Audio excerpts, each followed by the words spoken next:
Hello, welcome back. Today's lecture is based on a concept in current electricity. Current electricity. यहाँ हम लोग Kirchhoff's lodge use करते हैं. Kirchhoff's lodge हमें circuit solution के लिए use होते हैं. प्राइमरीली नीट के लेवल के question हम लोग ओम्स लॉ से भी कर सकते हैं, लेकिन कभी कभी क्या होता है कि कॉम्प्लेक्स सर्किट आते हैं जो ओम्स लॉ से करना थोड़ा पॉसिबल नहीं होता है. तो इसके लिए हम लोग बहुत सारी मेथड्स है. ऐसे मैं ये नहीं कहूँगा कि आप और कोई अलग मत करो, लेकिन ये ट्रेडिशनल और आसान तरीका है कोई भी क्वेश्चन सॉल्व करने का. तो आज का मेरा फोकस है किरचॉफ्स लॉ. किरचॉफ्स के दो लॉ है, एक जिसे हम किरचॉफ फर्स्ट लॉ या किरचॉफ्स करंट लॉ कह सकते हैं, और दूसरा है Kirchhoff's voltage law. Kirchhoff's voltage law, Kirchhoff's second law कहा जाता है इसको. किरचॉफ्स करंट लॉ को जंक्शन लॉ भी कहते हैं. It is also called junction law, और इसे कहते हैं लूप लॉ. ठीक है, तो पहले मैं आपको इंफॉर्मेशन दे दूंगा किरचॉफ्स करंट लॉ की. What is a junction? Junction is a node or a point where more than two conductors meet. अब जैसे ये जंक्शन है तो यहाँ 1, 2, 3 और 4 कंडक्टर्स हो रहे हैं. मैं आप और भी इसको एक कंडक्टर और बढ़ा दे सकता हूँ. ये 5 कंडक्टर, 6 कंडक्टर भी कितने भी हो सकते हैं. Junction is a point where more than 2 conductors meet. अब यहाँ इस जंक्शन की तरफ इस वायर से करंट आ रहा है I1, इस वायर से करंट आ रहा है I2, और इस वायर से करंट आ रहा है I3. ये 3 करंट्स जंक्शन की तरफ आ रहे हैं. Current is basically rate of flow of charge dq by dt. तो 1 सेकंड में जो चार्ज जंक्शन की तरफ आता है उसे हम कहते हैं current. Current is the charge flowing per unit time per second. तो जंक्शन की तरफ करंट आ रहा है I1, I2 और I3. अब यहाँ एक्यूमुलेशन के लिए कोई चीज़ नहीं है. There is no storage device. तो जो भी करंट आएगा वही यहाँ से बाहर चला जाएगा. तो ये 2 कंडक्टर्स का काम है करंट को बाहर लेके जाने का, I4 और I5. तो अब किरचॉफ फर्स्ट लॉ कहता है algebraic sum of currents at any junction is 0. Algebraic sum of currents at any junction is 0. अब यहाँ अलजेब्रिक सम मतलब साइन इन्वॉल्व होते हैं. जंक्शन कडे येणारे करंट्स पॉझिटिव्ह घ्यायचे. The currents flowing towards the junction are to be taken positive, and currents which are leaving the junction are to be taken negative. तो junction की तरफ आने वाले करंट्स है I1 plus I2 plus I3. In तीनों को हम positive ले लिए हैं. और बाहर जाने वाले current minus I4 minus I5 should be 0. In दोनों को मैंने निगेटिव लिया है क्योंकि ये बाहर जा रहे हैं. तो ये साइन कन्वेंशन आपको फॉलो करना है. So I1 plus I2 plus I3 shall be equal to I4 plus I5. In short junction की तरफ आने वाले करंट्स और जंक्शन की तरफ से जाने वाले करंट्स इक्वल होते हैं क्योंकि यहाँ कोई एक्यूमुलेशन होता नहीं है. इसे कहते हैं law of conservation of charge. तो total charge is constant. Junction की तरफ 1 सेकंड में आने वाला चार्ज है I1 plus I2 plus I3, और जंक्शन को छोड़ के जाने वाला चार्ज है I4 प्लस I5. तो जितना चार्ज 1 सेकंड में जंक्शन की तरफ आ गया उतना ही चार्ज जंक्शन को छोड़ के चला जाएगा. यहाँ कोई एक्यूमुलेशन स्टोरेज का डिवाइस नहीं है. इसे कहते हैं Kirchhoff's current law. It is based on law of conservation of charge. This point is to be noted. तो जितना चार्ज जंक्शन की तरफ आता है उतना ही जंक्शन से निकल जाता है. अब इसका मैं यूज़ कैसे करता हूँ किसी भी सर्किट के प्रॉब्लम में. देखिए, अननोन्स मिनिमम करने का मेरा एक टारगेट रहता है. समझो ये जंक्शन है, तो ये जंक्शन की तरफ यहाँ से करंट आ रहा है I1, यहाँ से करंट आ रहा है I2, और ये बाहर जाने वाला करंट है I3. तो अगर मैं इस जंक्शन को ये कर लूँ तो किरचॉफ फर्स्ट लॉ यूज़ करूँ तो जंक्शन की तरफ आने वाले करंट्स होंगे I1 प्लस I2, और जंक्शन से बाहर जाने वाला करंट होगा minus I3 is equal to 0. तो सीधा सीधा मैं I3 को I1 प्लस I2 लिखूं तो I3 इलिमिनेट हो जाता है, केवल I1 और I2 ही बचते हैं, तो एक वेरिएबल ऑलरेडी कम हो जाता है।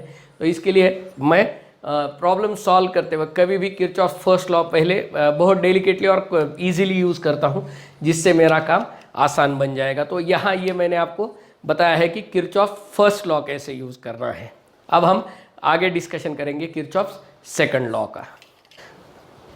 अब हम किरचॉफ सेकंड लॉ कैसे यूज़ करना है उसके बारे में चर्चा करेंगे। मैं पहले एकदम सिंपल फॉर्म में आपको इसको बताऊंगा।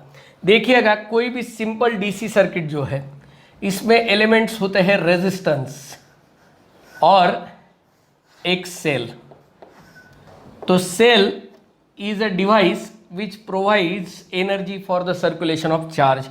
तो ये एनर्जी सप्लाई करने वाला डिवाइस है और ये एनर्जी कंज्यूम करने वाला डिवाइस है। तो इसका ईएमएफ है ई, करंट पास होता है आई और रेजिस्टेंस है आर। तो आपको तो सिंपल पता है, ओहम्स लॉ अगर मैं यूज करूं तो E minus I R is equal to zero. ये energy supplied by the cell है और ये energy consumed by the circuit components है। इसको अगर मैं थोड़ा सा जनरलाइज करूं एक लूप के लिए, लूप मतलब एक पॉइंट जहां मैं अलग अलग रेजिस्टेंसेस से और सेल से घूम के उसी जगह वापस आ सकता हूं। तो इसको जनरलाइज करेंगे तो summation of E minus summation of I R is equal to zero. Statement क्या है?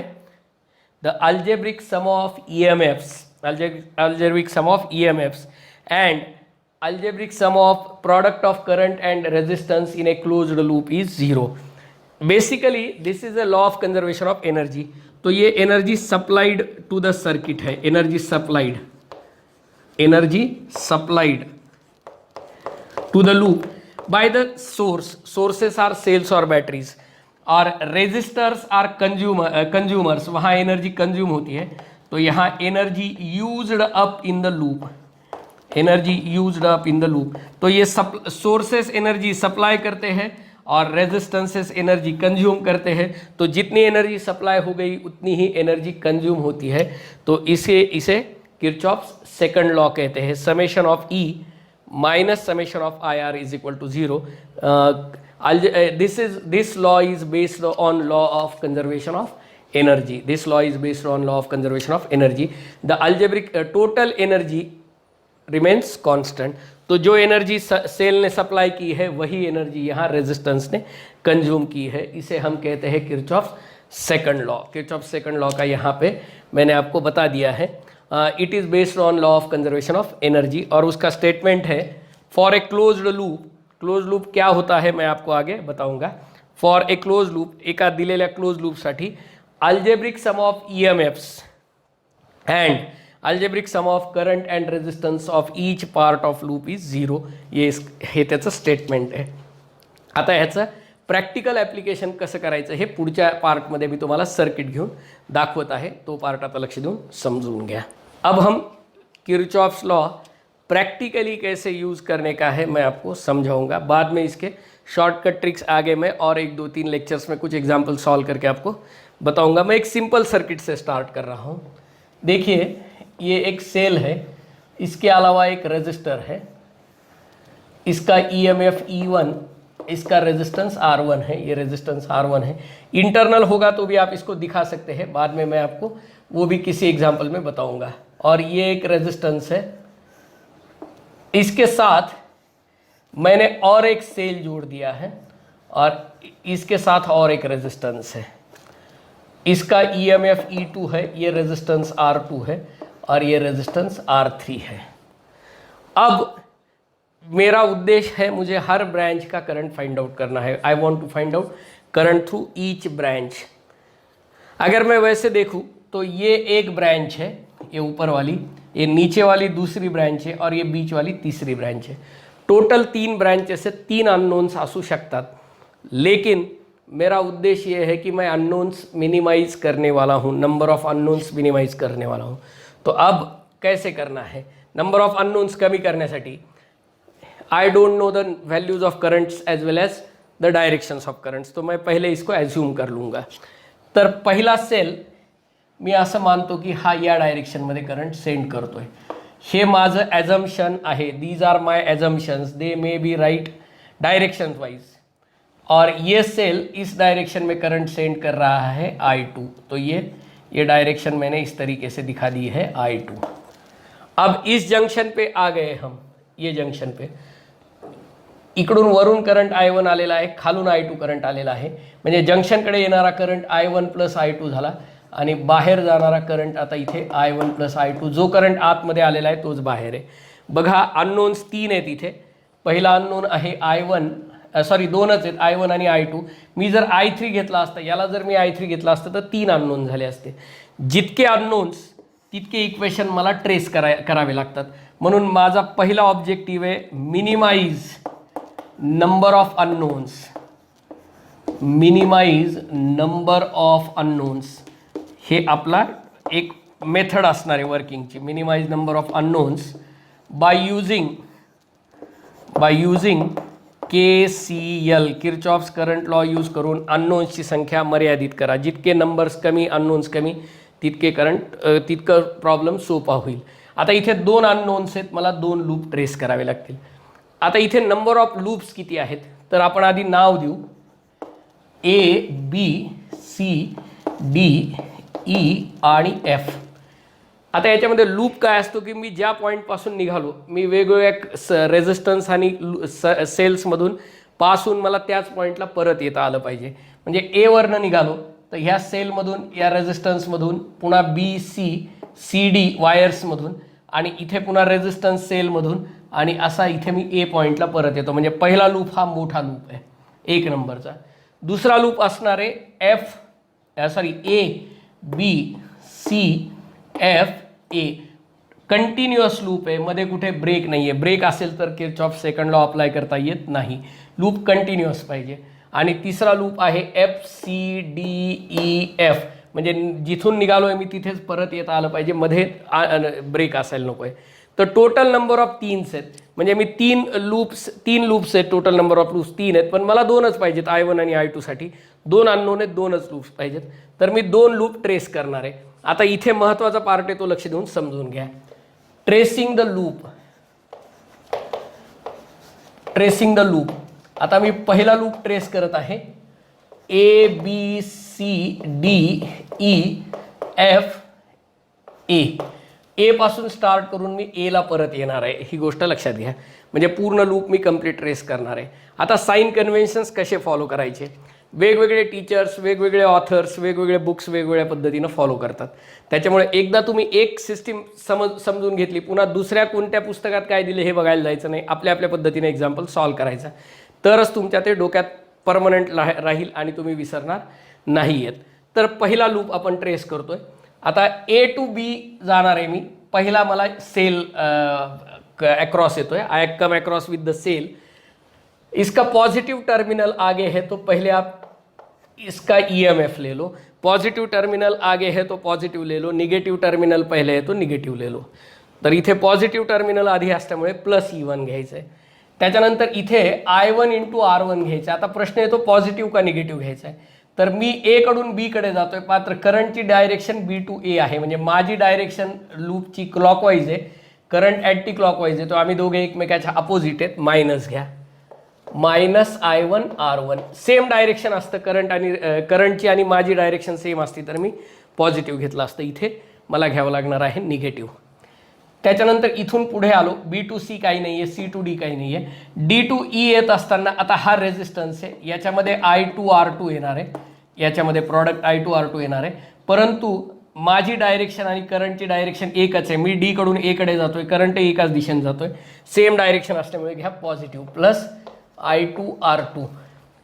पुढे आल्यानंतर हा सेल मला दिसतो आहे, तो त्याचा निगेटिव्ह टर्मिनल आधी येतोय, -E2 = 0 घ्या, म्हणजे थोडक्यात -I1 R1 plus I2 R2 = E2 - E1, हे फर्स्ट इक्वेशन घेऊ शकता, किंवा तुम्ही या सगळ्यांचे साइन चेंज करू शकता। I1 R1 - I2 R2 = E1 - E2, हे फर्स्ट इक्वेशन आहे।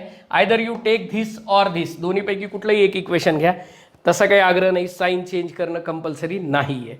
हा झाला पहिला लूप मी ट्रेस केला, परंतु मला I1 आणि I2 दोन फाइंड आउट करायचे, तर I1 I2 दोन फाइंड आउट करण्यासाठी दोन अननोन्ससाठी दोन सायमल्टेनियस इक्वेशन्स पाहिजेत. मग आता दुसरा लूप मला कुठला तरी ट्रेस करावा लागेल. मी एकतर अप्पर लूप करू शकतो किंवा लोअर करू शकतो, कुठलाही एक करा. Tracing the loop A B C F A, पुन्हा A वरून निघतोय, A वर मी एंड करणार आहे. ही गोष्ट लक्षात घ्या. ही काही ॲरोज काढायची गरज नाही, मी तुम्हाला कळण्यासाठी काढलेलं आहे. तर A to B जाताना पहिला सेल आला, पॉझिटिव्ह टर्मिनल आधी आहे, त्याच्यानंतर -I1 R1 सेम लॉजिक. मी इकडे जात असताना करंट माझ्या अपोजिट येतोय. B to C काही नाही आहे. C to F जाताना माझी डायरेक्शन इकडून इकडे आहे, करंटची डायरेक्शन अपोजिट आहे. मायनस घ्या, I1 + I2 × R3 = 0. आता बाकी कुठलाही कंपोनंट नाही आहे.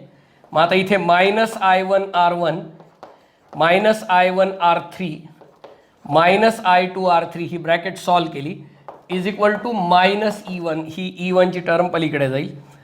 इथे -I1 कॉमन घ्या, R1 + R3 -I2 R3 -E1, किंवा सगळ्यांचे साईन चेंज करू शकता. I1 × R1 + R3 ह्या मायनसला पॉझिटिव्ह केलं, या मायनसला पण पॉझिटिव्ह करू. I2 R3 E1 हे तुमचं सेकंड इक्वेशन. हे दोन सायमल्टेनियस इक्वेशन सॉल्व केल्यानंतर तुम्हाला I1 आणि I2च्या व्हॅल्यूज मिळतील, जे की तुम्हाला तुमच्याकडून एक्सपेक्टेड आहे. दुसरा महत्त्वाचा पॉईंट सांगतो, या डायरेक्शन मी ॲझ्युम केलेल्या होत्या. जर पॉझिटिव्ह आले याचा अर्थ आपल्या ॲझ्युम डायरेक्शन करेक्ट आहेत. परंतु जर एखादी टर्म निगेटिव्ह आली, फॉर एक्झाम्पल I1 पॉझिटिव्ह आला परंतु I2 निगेटिव्ह आला, तर I1 ची डायरेक्शन करेक्ट आहे, I2 ची डायरेक्शन माझ्या ॲझ्युम डायरेक्शनच्या अपोजिट असेल.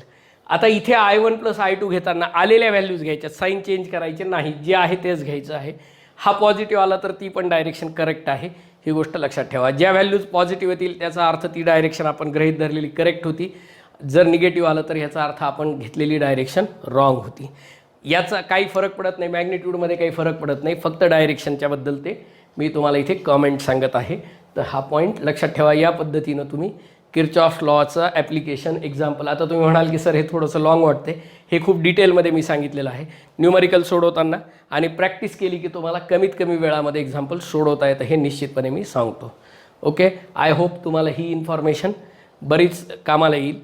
त्याच्यानंतर जर तुम्हाला यापासून काही बेनिफिट होत असेल तर सबस्क्राईब करा, लाईक करा, send to your friends also so that they can join and take advantage of this learning. तर tell your friends to subscribe also. If you subscribe more in number so that I can give you more inputs. जितके जास्त subscription मिळतील तसं त्या प्रमाणात input देण्यामध्ये सुद्धा, काम करण्यामध्ये सुद्धा एन्थुझियाझम वाढतो. तर जास्तीत जास्त सबस्क्राईब करण्याचा प्रयत्न करा, लाईक करा.